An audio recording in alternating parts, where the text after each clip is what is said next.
వాడు ఏమంటాడు? ఏ జగన్ అరుపు. ఏం జగన్ అండు? ఏ జగన్, నాలో మంచితనాన్ని చూశావు, నాలో శాంతిని చూశావు, ఇక చూస్తావు. ఏం చూస్తావా? ఎన్నిసార్లు చెప్పావు డైలాగు? ఇప్పటికి నీ పార్టీ పెట్టిన తర్వాత ఎన్నిసార్లు చెప్పావు నువ్వు? మళ్ళీ చెబుతున్నావు. బెదిరిస్తావు. ఎవరిని బెదిరిస్తావా? నాకు అర్థం కాలేదు. పవన్ కళ్యాణ్ గారు, ఎవరిని బెదిరిస్తావు నువ్వు? దమ్ముండి చంద్రబాబుని బెదిరించు, 4 సీట్లు తెచ్చుకో. ఎవరిని బెదిరిస్తావు? జగన్మోహన్ రెడ్డిని బెదిరిస్తావా? ఏమిటయ్యా నాకు అర్థం కాలేదు. ఒక్కసారి నీ వెంట ఉన్న జన సైనికుల్ని రహస్యంగా పిలిచి అడుగు.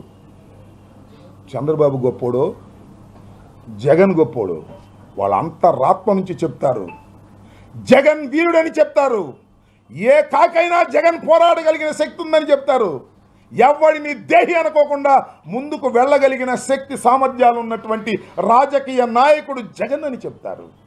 ఈ రాష్ట్రాన్ని 5 సంవత్సరాలు పరిపాలన చేయటమే కాదు, మళ్ళా రాబోయే కాలంలో పరిపాలన చేయటానికి ప్రజల మన్నన పొందుతున్న వ్యక్తి జగన్ అని చెప్తారు. గుర్తుపెట్టుకో. నీ వెంట ఉన్నటువంటి జన సైనికులకు సైతం, తెలుగుదేశ కార్యకర్తలు సైతం అంతర్మదనంలో, అంతరాత్మలో జగన్ మొగోడు అనేటువంటి మాట ఉంది. నీకెక్కడుందయ్యా బాబు?